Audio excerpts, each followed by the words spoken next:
In this presentation, we will take a look at a job cost system, cost flow. For more accounting information and accounting courses, visit our website at accountinginstruction.info. We'll look at this cost flow a few different times, a few different ways, but now we want to get an overview of that cost flow so we get an idea of where we're going. We'll then look at the cost flow as we go through a comprehensive problem.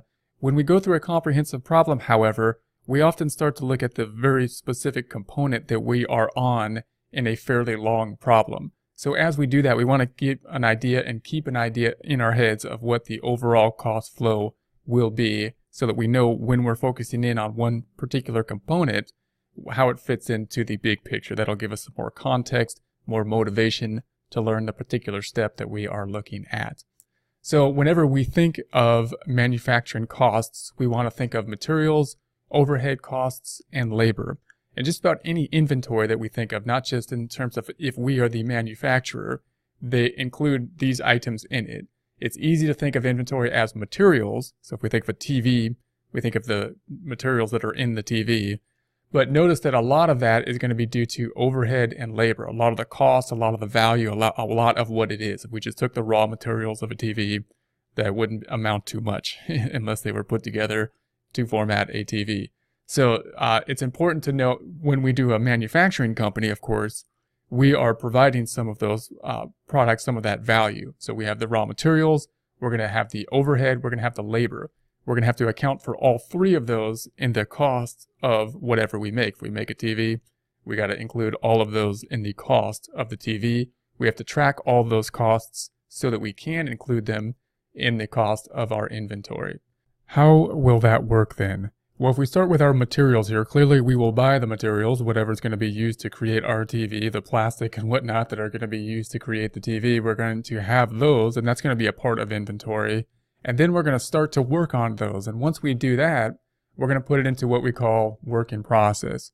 So work in process is us starting to convert whatever the raw materials are to the finished product, the TV. So now our materials over here are going to be taken from the materials and put into a work in process as we start the job, as we start to get going with the process of making.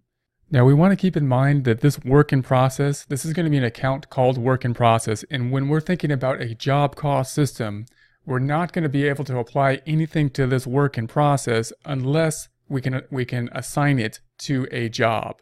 So if it's within work in process, we need to have it be supported by a job. And that's going to be similar to if we had, say, an accounts receivable account. We can't apply anything to an accounts receivable account unless we also have a subsidiary ledger and a customer to apply it to. We need to know who owes us the money. Well, when we go to a job cost system for work in process, it's similar. If I put this materials from the materials to the work in process account, I need to know which job that we're working on. And so that's going to be our criteria. Now, if it's direct labor, if we're making, say, let's go back to the guitars. If we're making a guitar and we're putting the wood in the guitar, we know exactly which guitar the wood's going to. On the other hand, if we're talking about some of these materials that we don't know exactly which guitar it's going to, things like glue, things like small components that are going to be included in the guitar, it's not worth us to track exactly which guitar they go to. We're not going to get a requisition form and say, I need this specific amount of glue to put together this guitar. It would be not cost effective to do so. So what we'll do is we'll take some of this material and we'll put it into overhead. We can't put it up here yet. We can't put it into the work in process account because we can't assign it to a particular job, and nothing goes over here until we can assign it to a particular job. This overhead is also going to include any other type of overhead that we have. So when we think of overhead in general, these are all types of things that we basically expenses on the warehouse where we make things. So that's going to include things like depreciation on the warehouse. If we have a supervisor salary in the warehouse, we don't know which job that they're working on, so it's going to go into overhead. If we have maintenance in the warehouse, then all of that's going to go to some inventory, but we don't know which job to assign it to, so it's going to be in there. If we have utilities in the warehouse, it's going to be in overhead. And that overhead then, of course, is going to be a cost that will be included in overhead. Then we're going to take that overhead and we will assign it to the work in process. How will we do that? That's going to be one of the things that we'll have to figure out, because we cannot just take this overhead and assign it to work in process. We can journalize it in there and put it into that account, but we need to know which job it goes to. And that's going to be one of our problems, one of the things that we'll have to figure out. From this step here to assigning the overhead to a job, we're going to have to figure out which job gets how much overhead, because some of the guitars are custom guitars, some of them are more specialized than others. It would be similar if we had like a construction company. Some of them are larger companies, some of them are smaller projects and larger projects. We need to know how much of the supervisor salary, or how much of the small materials we use, how much of the truck and gas possibly would go into each individual job, when they're not all the same in size and we don't have any way to assign them particularly to each job. So that's going to be one of our problems that we'll talk through as we work through the job cost system.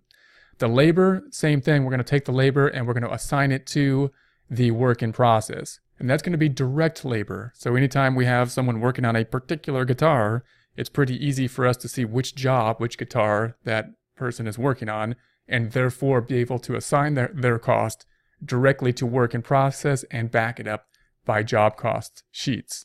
However, we may have some people working in the warehouse that we cannot assign to a particular job.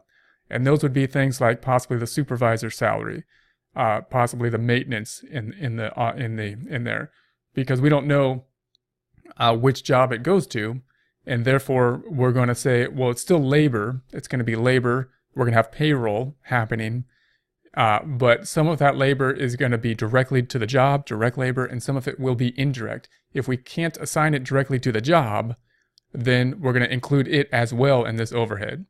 So you can see this overhead is a big bucket of stuff that basically we cannot assign, or it would be not cost effective to assign directly to a particular job, and therefore we will use some other format. Once we have these items in work in process, at some point in time, we are going to finish them within the work in process, and we can then transfer them to the finished goods. So once we're in finished goods, then the finished goods is going to include all of these items, raw materials, overhead, and labor within the job. But we're basically going to have a job that will be completed.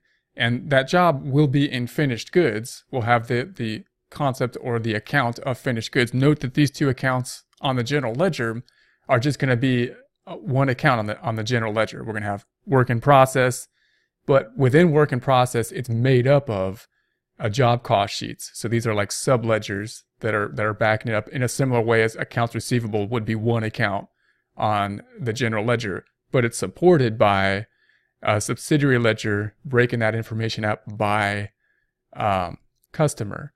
So in this case, all of these accounts, remember, are going to be broken up or backed up, supported by a general ledger account, breaking the information out by date. But these are also going to be supported by another account, another ledger, another source document that's going to give us the information in terms of jobs. So the finished goods then is going to be one number. We're going to transfer it from work in process to finished goods, but we will still know which jobs are going to be applied to the finished goods. And those jobs, of course, are made up of materials, overhead, and labor.